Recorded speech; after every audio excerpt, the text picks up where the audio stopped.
Hello everyone, welcome to my channel GK for GC. Here today we will discuss general knowledge questions. Instruction: please watch the video till end without skipping it. And a request: if you find my channel interesting, useful and informative, please like, share and subscribe it and support us. So let's start today's GK questions discussion. Question number 1.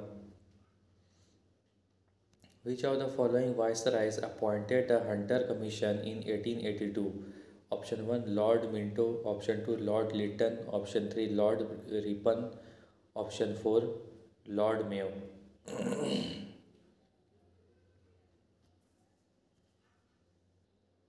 So the answer is option 3 Lord Ripon. So in 1882, Lord Ripon appointed the Hunter Commission under William Wilson Hunter, a member of the Executive Council of Viceroy, to review the progress of education in India, also known as the Education Commission. It recommended that the responsibility for the primary education must be given to the local boards and municipal boards. Question number 19. Das published the first newspaper in India named the Bengal Gazette in 1780. Option 1 Rabindranath Tagore, Option 2 John Woodburn, Option 3 Chittaranjan Das, Option 4 James Augustus Hickey.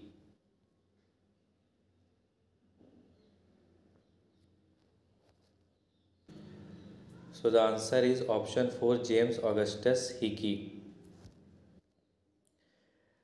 Option 4 James Augustus Hickey was an Irishman who launched the first printed newspaper in India, Hickey's Bengal Gazette.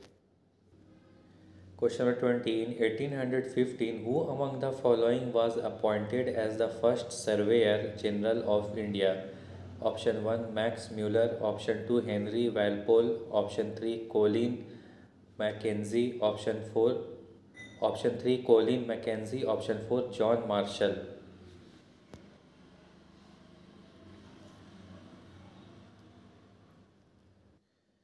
So the answer is option 3 Colin Mackenzie. Colonel Colin Mackenzie CB from 1754 8 May 1754 to 8 May 1821 was a Scottish army officer in the British East India Company who later became the first Surveyor General of India. He was a collector of antiquities and an Orientalist. He surveyed southern India, making use of local interpreters and scholars to study religion, oral histories, inscriptions, and other evidence, initially out of personal interest and later as a surveyor. Question 21. In which year was the first Factory Act passed during colonial rule in India? Option 1 1859, Option 2 1877, Option 3 1881, Option 4 1873.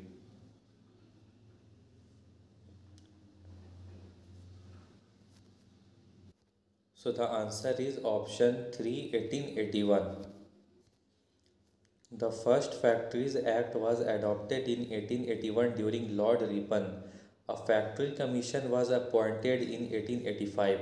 The 1881 Act aimed to improve the working conditions of labor. It also prohibited the employment of children under the age of 7. Question number 22. Who among the following devised the repertory system during the British rule in India? Option 1 Lord Dalhousie, Option 2 Lord Minto, Option 3 Warren Hastings, Option 4 Captain Alexander Reed.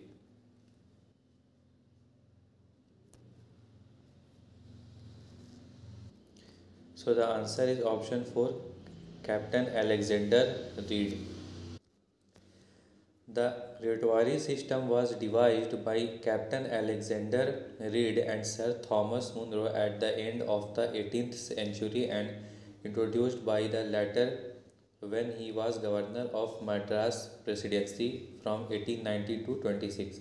Under the repertory system, The land revenue was paid by the farmers directly to the state. In this system, the individual cultivator called reot was reot had full rights regarding sale, transfer, and leasing of the land. Question number 23. In the context of colonial India, the Hartog Committee report is related to which of the following fields? Option 1 health, option 2 education, option 3 irrigation, option 4 urbanization.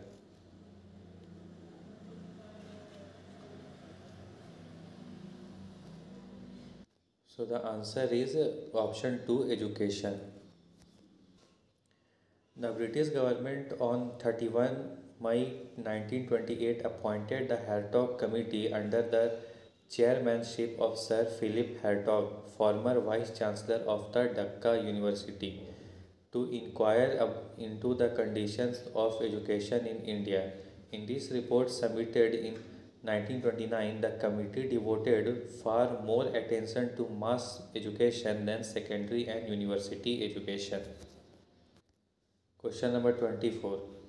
Lord Hastings initiated the dash where the East India Company claimed that its authority was supreme and hence its power was greater than that of Indian states.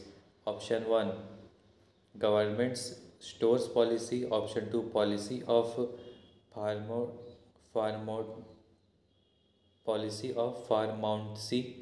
Option 3 Imperial policy. Option 4 Doctrine of Lapse.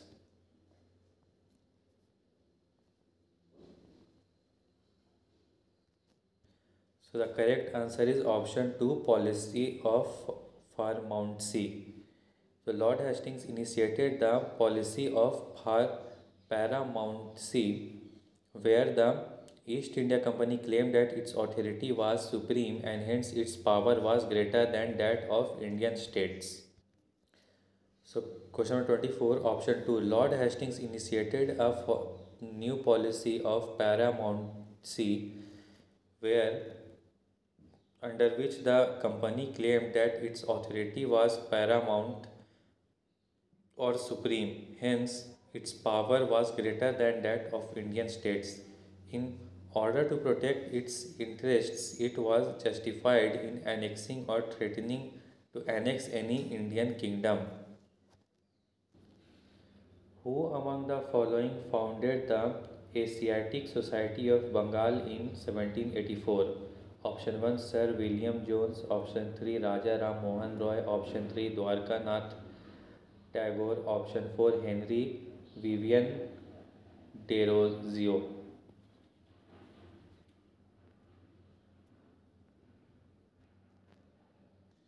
So the answer is option 1 Sir William Jones. The Asiatic Society was founded by Sir William Jones in 1784. It aimed to enhance and further the cause of Oriental research. In 1832, the name was changed to Asiatic Society of Bengal, and again in 1936 it was renamed as the Royal Asiatic Society of Bengal. Question number 26. Who among the following Governor Generals enacted the law against the sati practice in December 1829? Option 1 Lord Canning, option 2 Lord William Bentinck, option 3 Lord Dalhousie, option 4 Lord Warren Hastings.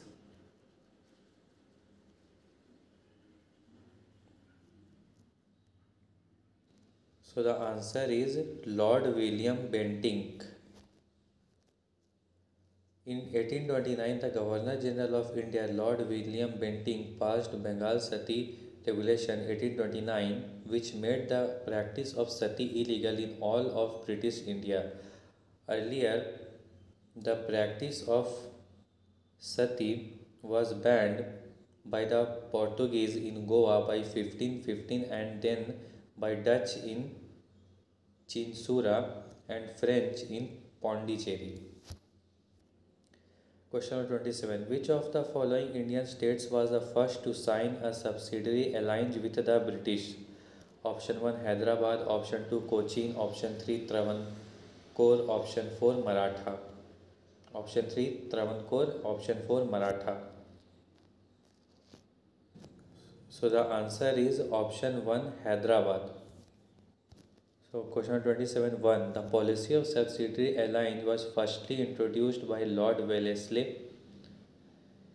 Under the subsidiary alliance system, the ruler of the allying Indian state was forced to accept the lasting stationing of a British force within his territory and to pay a subsidy for its maintenance. The Nizam of Hyderabad was the first to enter into a subsidiary alliance system in 1798. Question number 28. Who among the following repealed the Vernacular Press Act of 1878? Option 1, Lord Ripon. Option 2, Lord Northbrook. Option 3, Lord Lytton. Option 4, Lord Dufferin.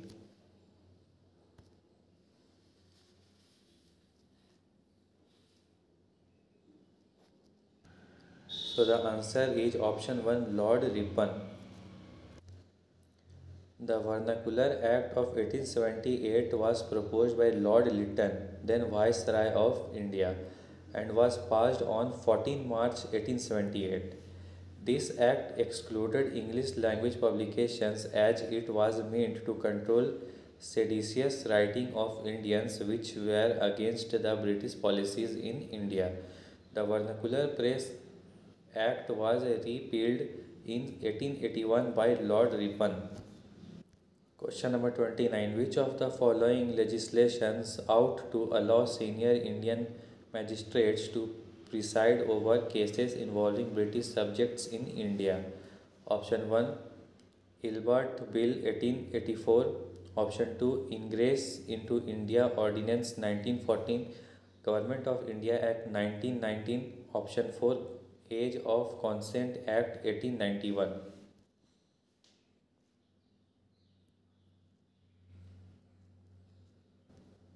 So the answer is option 1, Ilbert Bill 1884. Ilbert Bill was a controversial measure proposed in 1883 that sought to allow senior Indian magistrates to preside over cases involving British subjects in India. The introduction of the bill led to intense opposition in Britain and from Britons living in India. The bill, severely weakened by compromise, was enacted by the Indian Legislative Council in 1884. Question 30. In which of the following years was the Montfort Reforms Report presented by the British colonial government in India? Option 1, 1907. Option 2, 1918. Option 3, 1934. Option 4, 1942.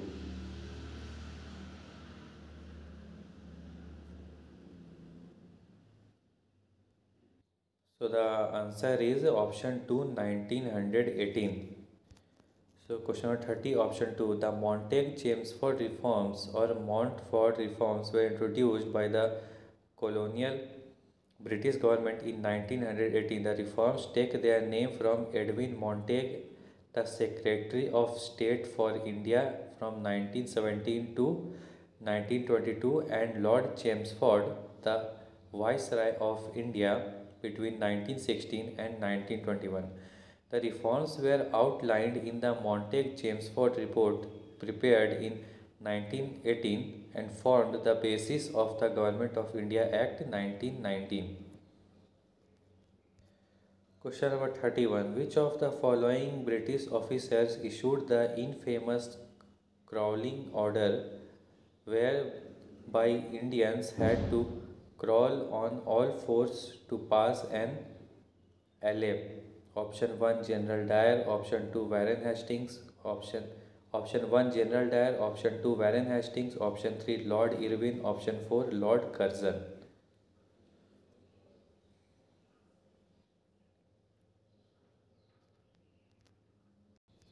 So the correct answer is option 1, General Dyer. On 19 April 1919, General Dyer promulgated the so-called crawling order in Amritsar, whereby Indians have to crawl on all fours passed the spot where Miss Sherwood had been attacked. A European missionary, Marcella Sherwood, was beaten up by residents of the street when she was cycling through the area. A flogging post was set up in the middle of the lane on which soldiers punished anyone who disobeyed with lashes. Korean. So the correct answer of option of question 131 is option 1, General Dyer on April 1919. Question number 32. Wood's dispatch is related with option 1, education, option 2, famine, option 2, option 3, trade, option 4, military.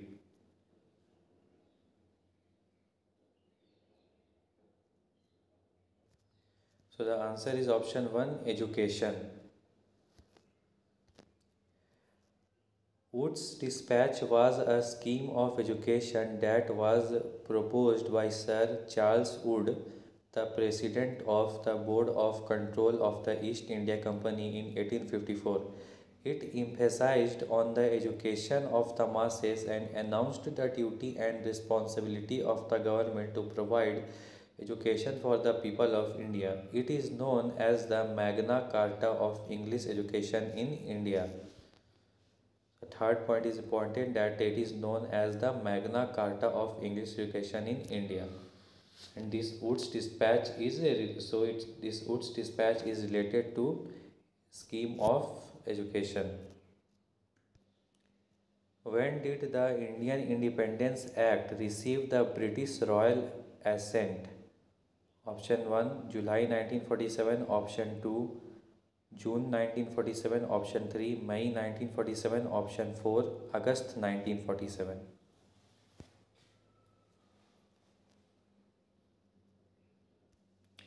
So the answer is option 1, July 1947. The Indian Independence Act of 1947 is an act of the Parliament of the United Kingdom that partitioned British India into the two new independent dominions of India and Pakistan. The act received royal assent on 18 July 1947. Thus, modern day India and Pakistan, comprising West modern day Pakistan and East modern day Bangladesh regions, came into being on 15 August 1947. Question 134. Which of the following acts of the British Parliament stated that a member of the British Cabinet was appointed Secretary of State for India? Option 1, Indian Council Act of 1861. Option 3, option 2, Government of India Act of 1858. Option 2, Government of India Act of 1858. Option 3, Regulating Act 1773. Option 4, Charter Act of 1853.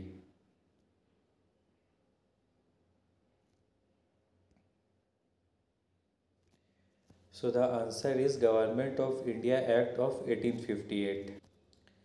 So in August 1858, the British Parliament passed the Government of India of Act 1858 that set an end to the rule of the company.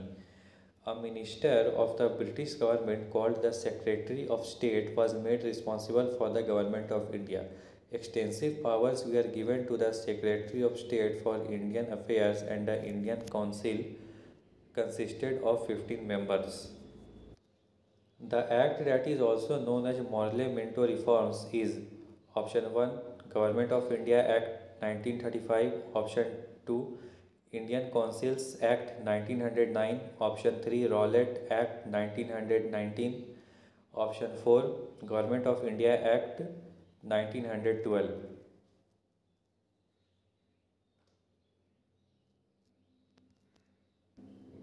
So the answer is option 2, Indian Councils Act 1909. The Indian Councils Act 1909 was more commonly called the Morley-Minto Reforms after the Secretary of the State for India John Morley and the Viceroy of India, the fourth Earl of Minto.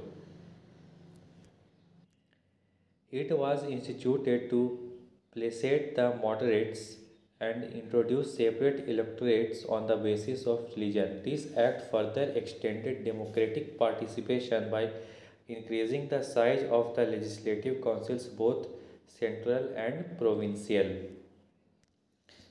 Question number 36. Dash is an act of the Parliament of the United Kingdom that partitioned British India into two new independent dominions of India and Pakistan in 1947.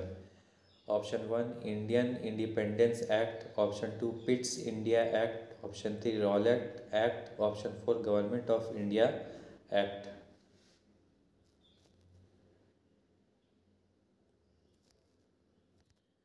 So the answer is option 1 Indian Independence Act.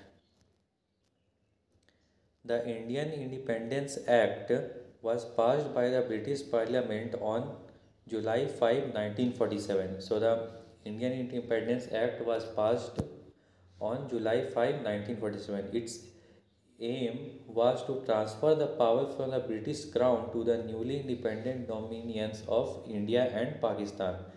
The act was based on the Mountbatten Plan formulated by Louis Mountbatten, the last Governor General of India. So, the last Governor General of India was Louis Mountbatten. Question number 37. The Government of India Act was passed in option 1 1860, option 2 1859, option 3 1861, option 4 1858.